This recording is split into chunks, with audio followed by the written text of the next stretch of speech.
ਅੱਜ ਮਿਤੀ 27 ਸਤੰਬਰ ਨੂੰ ਵਿਜ਼ਨ ਕੇਅਰ ਵੈਲਫੇਅਰ ਸੁਸਾਇਟੀ ਦੇ ਵੱਲੋਂ ਪ੍ਰਧਾਨ ਡਾਕਟਰ ਕੇਵਲ ਜੀ ਦੀ ਰਹਿਨੁਮਾਈ ਹੇਠ ਅੱਖਾਂ ਦਾ ਆਪਰੇਸ਼ਨ ਕੈਂਪ ਲਾਇਆ ਗਿਆ, ਜਿਹਦੇ ਵਿੱਚ ਕੋਈ 15 ਮਰੀਜ਼ ਜਿਹੜੇ ਉਹ ਚੂਜ਼ ਕੀਤੇ ਗਏ, ਜਿਨ੍ਹਾਂ ਦੇ ਅੱਜ ਲੈਂਸ ਪਾਏ ਜਾ ਰਹੇ ਨੇ।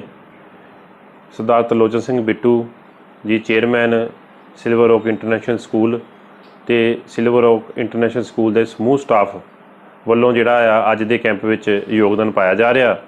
ਮੈਂ ਬੜਾ ਧੰਨਵਾਦੀ ਹਾਂ ਸਿਲਵਰ ਓਕ ਇੰਟਰਨੈਸ਼ਨਲ ਸਕੂਲ ਦੇ ਸਮੂਹ ਸਟਾਫ ਮੈਂਬਰਾਂ ਦਾ ਤੇ ਚੇਅਰਮੈਨ ਸਾਹਿਬ ਦਾ, ਜਿਨ੍ਹਾਂ ਨੇ ਇਸ ਕੈਂਪ ਨੂੰ ਕਾਮਯਾਬ ਹੋਣ ਦੇ ਵਿੱਚ ਬਹੁਤ ਵੱਡਾ ਜਿਹੜਾ ਯੋਗਦਾਨ ਪਾਇਆ।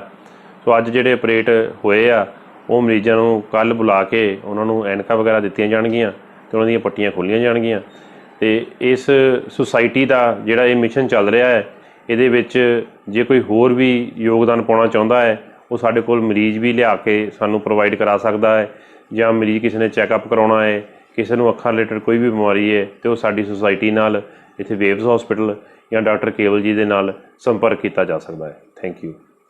ਪੁਰਾਤਨ ਸਮੇਂ ਵਿੱਚ ਇਹ ਕਹਾਵਤ ਮਿੱਥੀ ਗਈ ਸੀ ਕਿ ਦੰਦ ਗਏ ਸਵਾਦ ਗਿਆ, ਕੰਨ ਗਏ ਤਾਂ ਰਾਗ ਗਿਆ, ਅੱਖਾਂ ਗਈਆਂ ਤੇ ਜਹਾਨ ਗਿਆ।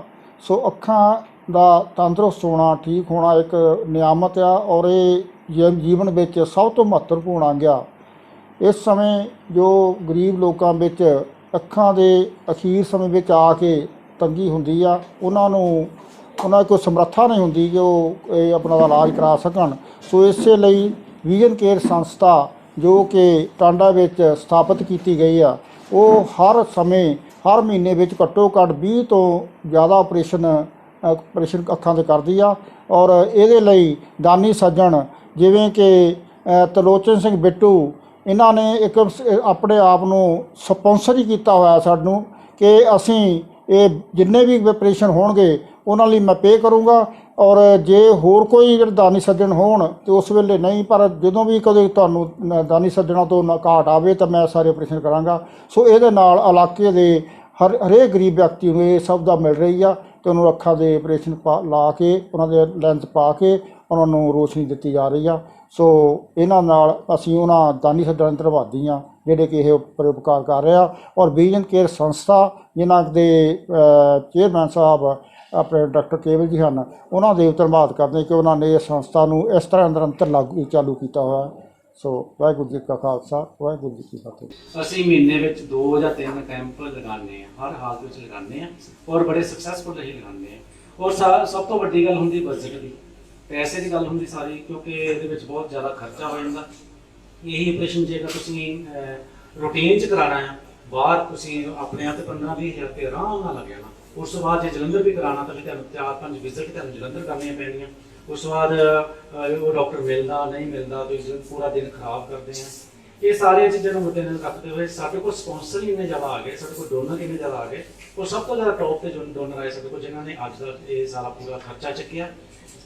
ਤਰਲੋਚਨ ਸਿੰਘ ਜੀ ਬਿੱਟੂ, ਉਹਨਾਂ ਨੇ ਅੱਜ ਆਉਣਾ ਸੀ ਕਿਉਂਕਿ ਬੰਦ ਸੀ, ਔਰ ਬੰਦ ਕਰਕੇ ਅੱਜ ਨਹੀਂ ਆ ਸਕੇ। ਉਹਨਾਂ ਦੇ ਬੇਟੇ ਦਾ ਜਨਮ ਦਿਨ, ਮੈਂ ਕਹਿਣਾ ਚਾਹੁੰਦਾ ਕਿ ਉਹਨਾਂ ਦੇ ਬੇਟੇ ਦੇ ਇੱਕ ਵਾਰ ਜ਼ੋਰਦਾਰ ਤਾੜੀਆਂ ਮਾਰ ਕੇ ਇਸ ਤਰ੍ਹਾਂ ਦੇ ਜਿਹੜੇ ਜਨਮ ਦਿਨ ਮਨਾਉਂਦੇ, ਕੋਈ ਜਨਮ ਦਿਨ ਉੱਦਾਂ ਵੀ ਪੈਸੇ ਵੇਸਟ ਕਰਦੇ ਆ ਬਹੁਤ ਜ਼ਿਆਦਾ, ਲੇਕਿਨ ਉਹਨਾਂ ਨੇ ਜਿਹੜਾ ਆਪਣੇ ਬੇਟੇ ਦੇ ਜਨਮ ਦਿਨ 'ਤੇ ਕੈਂਪ ਲਗਾਇਆ, ਆਪਣੇ ਪੈਸੇ ਜਿਹੜੇ ਸਹੀ ਰਸਤੇ ਦੇ ਵਿੱਚ ਲਗਾਏ ਆ।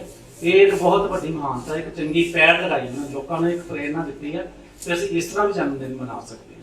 ਤੇ ਮੈਂ ਉਹਨਾਂ ਨੂੰ ਵੀ ਵਧਾਈ ਦਿੰਦਾ। ਸਰਦਾਰ ਤਰਲੋਚਨ ਸਿੰਘ ਜੀ ਬਿੱਟੂ ਨੇ, ਉਹਨਾਂ ਦੇ ਸਟਾਫ ਨੇ ਵੀ ਆਉਣਾ ਸੀ। ਅਸੀਂ ਪਹਿਲਾਂ ਡਬਲ ਮਾਈਂਡਡ ਸੀਗੇ ਤੇ ਅੱਜ ਇੱਕ ਬੰਦ ਹੈਗਾ, ਪਤਾ ਨਹੀਂ ਸਾਡਾ ਕਾਮਯਾਬ ਹੋਏਗਾ ਕੈਂਪ ਜਾਂ ਨਹੀਂ ਹੋਏਗਾ। ਅਸੀਂ ਪੋਸਟਪੋਨ ਕਰਨਾ ਚਾਹੁੰਦੇ ਸੀ, ਲੇਕਿਨ ਡਿਪੈਂਡ ਕਰਦਾ ਹੁੰਦਾ ਜਿਹਨੇ ਆਪਰੇਸ਼ਨ ਕਰਨੇ, ਉਹਦੇ ਕੋਲ ਟਾਈਮ ਹੀ ਅੱਜ ਸੀ, ਇਸ ਕਰਕੇ ਅਸੀਂ ਸ਼ਾਇਦ ਅੱਜ ਕੈਂਪ ਪੋਸਟਪੋਨ ਕਰ ਦਿੰਦੇ। ਲੇਕਿਨ ਡਾਕਟਰ ਪਿਊਸ਼ ਕੁਦਰਾਜ ਬਹੁਤ ਬਿਜ਼ੀ ਸ਼ਡਿਊਲ ਹੈ। ਕਿਸੇ ਵੈਲ ਨੋਨ ਵਧੀਆ ਇੰਟੈਲੀਜੈਂਟ ਡਾਕਟਰ ਨੂੰ ਬੁਲਾਉਣਾ ਟਾਂਡੇ ਦੇ ਵਿੱਚ, ਉਹ ਵੀ ਇੱਕ ਬੜੀ ਵੱਡੀ ਗੱਲ ਹੈ। सो किसी भी टाइम अगर किसी भी पेशेंट को इस तरह की कोई लगता है कि कोई किसी तरह की दिक्कत का सामना करना पै रहा है, तो किसी भी टाइम बेझिझक डॉक्टर केवल नाल डॉक्टर लवप्रीत नाल कंसल्ट कर सकते हैं। इस तो अलावा जिहड़ियां भी अखां दा ऑपरेट होया, बिल्कुल पहले ही गल दसी जा चुकी है कि अख गई तो जहान गया। नज़ारे तो अखां नाल ही ने, जिस इंसान दी अखां नहीं ने उहदी मुताजी जिहड़ी है वो ही समझ सकदा जिहदे कोल नहीं ने। साढ़े कोल हन, असीं शायद कभी परमात्मा का शुक्र ही नहीं मनाया। सो जरूरी है ਕਿ ਜਿਹੜੀ ਅੱਖ ਅੱਜ ਬਣੀ ਹੈ, ਜਿਹੜਾ ਅੱਜ ਤੁਹਾਨੂੰ ਦੁਬਾਰਾ ਤੋਹਫਾ ਜਿਹੜਾ ਆ ਬਿੱਟੂ ਜੀ ਵੱਲੋਂ, ਤਰਲੋਚਨ ਸਿੰਘ ਜੀ ਬਿੱਟੂ ਜੀ ਵੱਲੋਂ ਮਿਲਿਆ, ਉਹਦਾ ਜ਼ਰੂਰ ਹੀ ਤੁਸੀਂ ਸੰਭਾਲ ਕਰੋ, ਉਸ ਤੋਹਫੇ ਦੀ ਕਦਰ ਕਰੋ। ਜੋ ਵੀ ਜਿਹੜੇ ਪ੍ਰੀਕਾਸ਼ਨਸ ਨੇ, ਸਾਵਧਾਨੀਆਂ ਨੇ, ਜੋ ਵੀ ਡਾਕਟਰ ਸਾਹਿਬ ਤੁਹਾਨੂੰ ਜੋ ਵੀ ਪ੍ਰੀਕਾਸ਼ਨ ਮਈਆ ਲੈਣ ਲਈ ਕਹਿਣਗੇ, ਉਹ ਜ਼ਰੂਰ ਉਹਨਾਂ ਸਾਵਧਾਨੀਆਂ ਨੂੰ ਤੁਸੀਂ ਸਮਝਣਾ ਹੈ, ਉਹਨਾਂ ਸਾਵਧਾਨੀਆਂ ਦੇ ਉੱਤੇ ਅਮਲ ਕਰਨਾ ਹੈ, ਤਾਂ ਕਿ ਜਿਹੜੀ ਤੁਹਾਡੀ ਅੱਖ ਜਿਹੜੀ ਬਣੀ ਹੈ ਉਹ ਜਿਹੜੀ ਹੈ ਉਹਦੀ ਉਮਰ ਲੰਬੀ ਹੋ ਸਕੇ। ਮਤਲਬ ਜੋ ਆਪਰੇਟ ਹੋਇਆ ਉਹਦਾ ਸਕਸੈਸ ਰੇਟ ਜਿੱਥੇ ਡਾਕਟਰ ਦੇ ਆਪਰੇਟ ਔਰ ਡਾਕਟਰ ਦੀ ਫੀਡਬੈਕ ਤੇ ਡਿਪੈਂਡ ਕਰਦਾ ਹੈ, ਉੱਥੇ ਤੁਹਾਡੀ ਆਪਣੀ ਕੇਅਰ ਤੇ ਵੀ ਬਹੁਤ ਡਿਪੈਂਡ ਕਰਦਾ ਕਿ ਤੁਸੀਂ ਉਸ ਅੱਖ ਨੂੰ ਕਿੰਨਾ ਕੁ ਸੰਭਾਲਦੇ ਹੋ।